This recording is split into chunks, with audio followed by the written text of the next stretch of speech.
We hate to break it to you, but it is August 1st. As much as we don't want to, it is time to start thinking about back to school. Our health specialist, Leah Sarich, is here now with why getting your child's eyes checked before September should be a part of your back to school routine. This is a good idea. It really should, yeah. And the main reason here is that 80% of learning happens through the eyes. So the bottom line is that if your child is not seeing properly at school, they're not learning properly. That makes a lot of sense. It does. That 1 in 4 children have an undiagnosed vision problem that interferes with learning. A vision screener that's performed by a school nurse or your physician or a pediatrician is not meant to replace a comprehensive eye examination. Statistics show that 40% of students that pass a vision screening fail their comprehensive eye examination, because vision is not just about how well you see, it's about how well the eyes are functioning as well as how healthy they are. There you go. So let's revisit that. 1 in 4 children have an undiagnosed eye problem. So this is why it's so important to get them in there and get them checked out. What also can happen if your child has an undiagnosed eye problem is they may not be seeing and learning properly, and that could lead to a misdiagnosis of something like a learning disorder. Or even an attention disorder like ADHD. This happens quite often. So you want to rule out that their vision's okay and something else is going on. Right.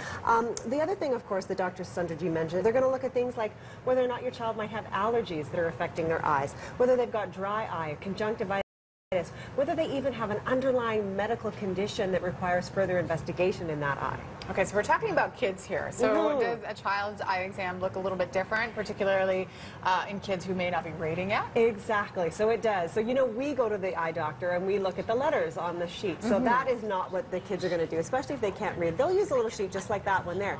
So you can say, oh, can you see the birdie? Can you see the kitty cat? That kind of thing. She's got little toys like this little guy, which will help do the tracking of the eye. This is for color blindness, right? You have to look for color blindness. There's Winnie the Pooh there. She's looking for depth perception there. So these are all things that she's checking for.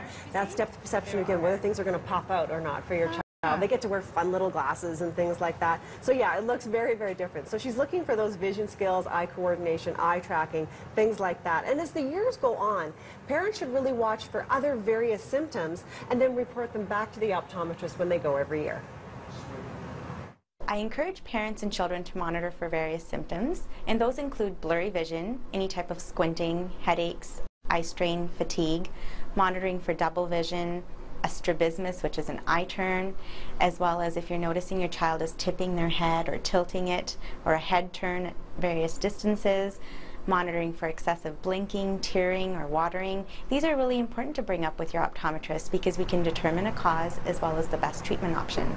Right? So we probably don't even think about those things. You know, if you see your kid going like this, you think, oh, there's something going on there. Let your optometrist know. That's why we go once a year. So Dr. Sunderji is recommending that parents watch for also for how the child is learning.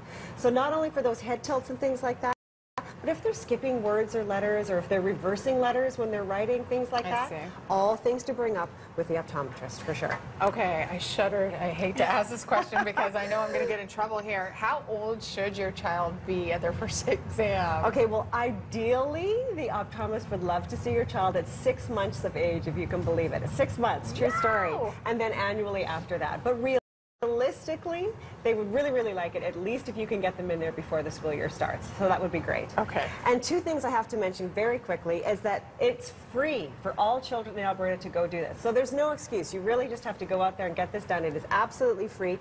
And then if your child is going to kindergarten, they can actually get a free pair of eyeglasses if they require them through the I Learn program. So really, this is open to all children in Alberta. It's such a good idea to get their eyes checked before they go back to school. Okay.